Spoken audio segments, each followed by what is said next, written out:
California loves to market itself as the land of sunshine, Teslas, and endless innovation.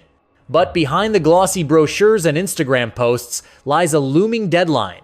By 2035, the Golden State will ban the sale of new gas cars. Sounds heroic, right? A bold leap into a cleaner future. Except, there's a catch, actually. 9 of them. Picture this. You walk into a dealership expecting to find a modest car for your college kid, only to discover that the cheapest electric option costs as much as a year at Stanford. Or imagine driving across the Central Valley, kids in the back seat, and your dashboard flashes battery low. The nearest fast charger? 40 miles away. California wants to lead the world into a green tomorrow, but to the middle class, it feels more like being shoved into a luxury store with no money in your wallet. The dream of going green risks becoming a financial nightmare. And as the clock ticks toward 2035, the question isn't just whether California can meet its carbon goals, it's whether ordinary families can even survive the ride. So, buckle up.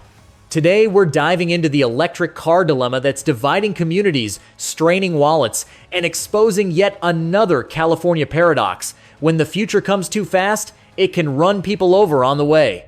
We're not here to debate whether electric cars are cool. They are. They're sleek, they're quiet, and if you floor the pedal, they take off like a rocket. But this isn't a Tesla fan club meeting. It's about what happens when a government mandate collides with real life. Our criteria for this deep dive are simple. What does this EV ban actually mean for ordinary Californians trying to pay the bills, commute to work, or just visit grandma in Fresno without having a panic attack about the battery gauge? We'll cut through the political speeches and glossy ads and instead focus on the daily headaches, cost, convenience, and fairness. Think of it as a road trip through California's EV future. Only instead of beaches and palm trees, you'll see pit stops filled with financial strain, charging deserts, and some pretty ironic twists. Stick with me because the further we drive, the messier it gets. Sticker shock at the dealership. Walk into a California car dealership today with dreams of going green, and you might feel your wallet turn pale before you even spot the Tesla logo. The average price of a new electric car hovers around $60,000, roughly the cost of a starter home in the Midwest.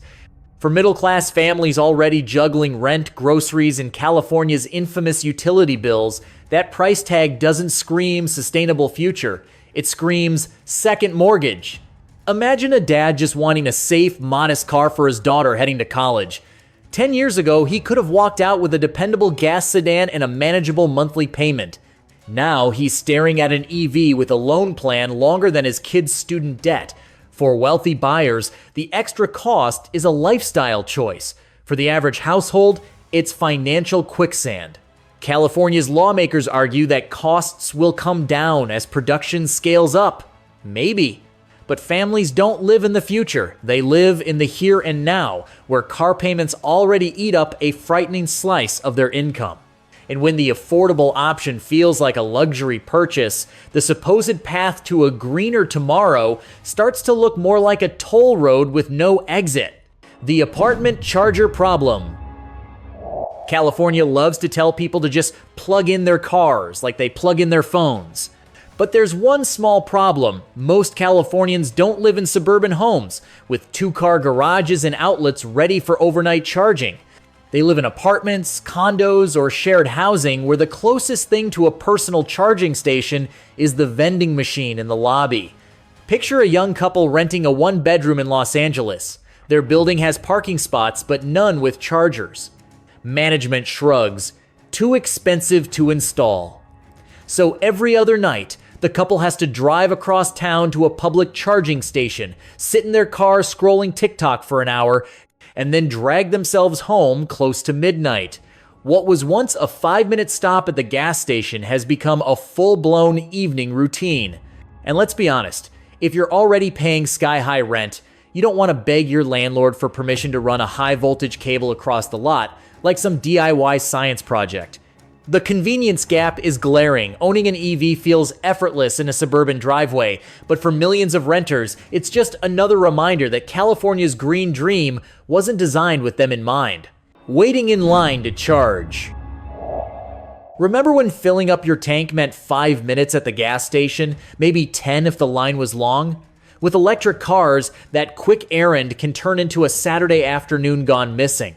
Public fast charging stations in California often feel less like convenience hubs and more like DMV waiting rooms, crowded, slow, and quietly miserable. Picture this. It's Saturday morning, you've promised the kids a beach trip. You roll up to the only fast charger in town only to see a line of 6 cars already idling. Each one takes 30 to 40 minutes. Suddenly your family day out looks more like family day stuck in a parking lot. Parents hand out snacks in the back seat while scrolling Yelp to kill time. By the time you finally plug in, the sun is already high, and the kids are cranky. We're told this is temporary, that the infrastructure will expand. Maybe so, but right now, the math doesn't add up. Millions of EVs on California's roads, but only a patchwork of chargers scattered unevenly across cities. It's like throwing a giant pool party and forgetting to build enough bathrooms. People won't remember the clean air statistics. They'll remember the frustration of waiting. And frustration, unlike electricity, doesn't recharge overnight. The road trip anxiety. California is huge. Driving from Los Angeles to San Francisco is nearly 400 miles, and that's just north-south. Add in visits to relatives in Fresno or Bakersfield, and suddenly your green road trip feels like a logistical puzzle. With gas cars, you barely think about it. Stations are everywhere. But in an EV, every long drive becomes a math problem. Battery percentage versus distance versus where the next charger might be hiding. Imagine cruising through the Central Valley, kids asleep in the back, when your dashboard starts blinking low battery. You check the map, nearest fast charger is 35 miles away, and the car estimates you've got 32 left. Do you risk it? Do you turn off the AC in 100-degree heat just to squeeze out a few more miles? This isn't a scene from a survival movie. It's Tuesday for many California families trying to make ordinary trips in electric cars. Sure, tech enthusiasts might enjoy the challenge, but most parents just want peace of mind. The whole point of a family car is reliability, not gambling with the kids' comfort while hunting for a charging station in the middle of farmland. Until California can make rural charging as simple as pulling into a gas station, every road trip risks turning into a nail-biting adventure nobody asked for. When the power bill becomes the gas bill, California already has some of the highest electricity rates in the country. Now imagine swapping your gas bill for an even bigger electric bill, except this time, the tank you're filling sits in your garage. Charging an EV every night sounds harmless until the monthly statement arrives, and suddenly you're paying hundreds more just to keep the wheels turning. Take a family in Sacramento trying to be good citizens. They bought an EV, installed a home charger, and plugged it in faithfully. At first, it felt futuristic, no more gas stations, just juice from the wall. But after a summer of blasting air conditioners during heat waves and charging the car, their electric bill doubled. Now, the dad jokes that he's not driving on clean energy, he's driving on credit card debt. And the kicker? California's grid isn't exactly known for stability. Rolling blackouts in the summer are common. So what happens when your car needs charging but the lights in your neighborhood are out? Suddenly, going green feels less like a lifestyle upgrade and more like a gamble. Will the car be ready for work tomorrow, or will you be biking to the office? City privilege versus rural reality. In Los Angeles or San Francisco, owning an EV can feel almost effortless. Chargers hide in parking garages, grocery store lots, and even outside trendy coffee shops. But drive a few hours inland, and the picture changes fast. In Central Valley or rural Northern California, finding a charging station can feel like spotting a mirage in the desert. Picture a farm worker living outside Fresno. His commute is long, often stretching more than an hour each way. With a gas car, it's simple: fill up at the corner station and keep going. With an EV, he has to plan every trip like a chess match, hoping the lone charger on his route isn't broken or occupied. Miss it, and he risks being stranded on a dusty highway with no backup plan. This divide isn't just inconvenient, it's unfair. Wealthier urban residents enjoy the benefits of California's green future with plenty of charging options. Meanwhile, rural families who often rely more on their cars than anyone else are left with anxiety and extra hassle. California may want to paint itself as a leader in climate policy, but to many in the countryside, it feels more like being forgotten by the very state they help keep fed. The battery blues. Every car owner worries about resale value, but with EVs, the question hits harder. What happens when the battery starts to fade? For gas cars, wear and tear is expected. You replace parts, keep the engine tuned, and sell when you're ready. With electric cars, the battery is the heart, and when that heart weakens, the car's value collapses. Imagine trying to sell your 5-year-old EV. The first question from buyers isn't how many miles, it's how's the battery? And if replacing it costs $10,000 to $15,000, many shoppers just walk away. For the middle-class family that stretched finances to buy the car in the first place, discovering that resale feels more like recycling is a gut punch. Then there's repair. A fender bender on a gas car might set you back a couple grand. On some EVs, even minor accidents can mean thousands in battery-related repairs. Insurance companies know this premiums climb higher, making ownership even less affordable. So while California dreams of millions of EVs on the road, everyday drivers face a new kind of anxiety. Not just, can I afford this car, but will I ever be able to get rid of it without losing my shirt? Blackouts and empty batteries. California summers already come with a familiar soundtrack. Text alerts warning of rolling blackouts, air conditioners roar, the grid strains, and lights flicker across neighborhoods. Now add millions of electric cars plugging in at the same time. The result? A state already running on the edge is asked to carry even more weight.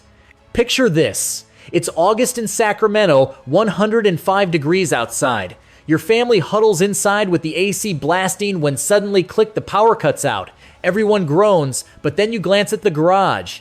The EV you need for work tomorrow sits at 30% battery, charger frozen mid-cycle. Gas cars never ask you to choose between staying cool and making it to the office, but with EVs in blackout country, that's the new dilemma. Officials promise the grid will be upgraded, but residents have heard that line before. For decades, California has struggled with fires, droughts, and infrastructure strain. Asking the system to power millions more cars feels like balancing an elephant on a tightrope, and when the rope snaps, it's not lawmakers in Sacramento stranded without a ride, it's families like yours. The feeling of being forced. Perhaps the biggest frustration isn't the price tag, the lack of chargers, or even the soaring electric bills. It's the sense that people are being cornered. Starting in 2035, if you want to buy a new car in California, it has to be electric. No matter your budget, no matter your circumstances, the choice is gone. Picture a working-class dad who just wants a cheap, reliable car for his teenage son. He walks into a dealership, asks for the most affordable option, and the salesman shrugs, "All we've got are EVs." The cheapest model still costs twice what he expected. For him, green policy doesn't feel like progress. It feels like punishment for not being rich. And that's where resentment brews. Californians aren't against cleaner air or a healthier planet. They're against being told to shoulder the cost alone, while tech billionaires and urban elites clap themselves on the back for saving the world. The irony is thick. A policy meant to inspire collective action risks alienating the very people it needs most. In the end, the ban's greatest flaw might not be practical, it might be emotional. Nobody likes being forced into a corner, especially when the corner comes with a bill they can't pay. What California's electric car mandate really exposes isn't just a transportation issue, it's a class divide. On paper, the policy looks noble. Zero emissions, cleaner skies, a bold model for the rest of the world. But in practice, it's the wealthy who glide forward while the middle and working class stumble behind. Scroll through Reddit threads or TikTok rants from ordinary Californians, and a common theme emerges: a frustration at being locked out of the green future. One woman in Bakersfield joked that she'd need to win the lottery just to afford the car California says she should drive. Another, a delivery driver, filmed himself stuck at a broken charger, muttering that he'd be late for work again. These aren't isolated complaints, they're glimpses of a broader social rift. The symbolism is hard to miss. In Silicon Valley, EVs line office garages like status badges, while farm workers in the Central Valley still drive 20-year-old trucks, praying they last until 2035. It's a tale of two Californias, one polished and progressive, the other left to carry the weight of policies it had little say in. And that's the paradox. A law designed to unite Californians around climate action risks, dividing them even further. If the green transition feels like a luxury brand that only some can buy into, resentment will grow. Environmental progress without social equity isn't progress, it's provocation. And unless California finds a way to bridge that gap, the state's green dream could collapse under the very inequality it was meant to heal. So here we are, California, the land of dreams, dangling between a greener tomorrow and a financial nightmare. On one side, policymakers promise cleaner skies. On the other, families stare at their wallets and wonder if the future will bankrupt them before it saves the planet. That's the paradox. California always wants to lead the nation, but sometimes it forgets to bring its people along for the ride. The question isn't whether EVs are the future. The question is, will that future be shared or reserved for those who can afford the ticket? Now it's your turn. Would you trade your gas car for an electric one under these rules, or hold on until the wheels fall off? Drop your thoughts in the comments. Hit subscribe if you enjoy peeling back California's contradictions. And remember, sometimes the Golden State shines brightest when you see the cracks in its surface.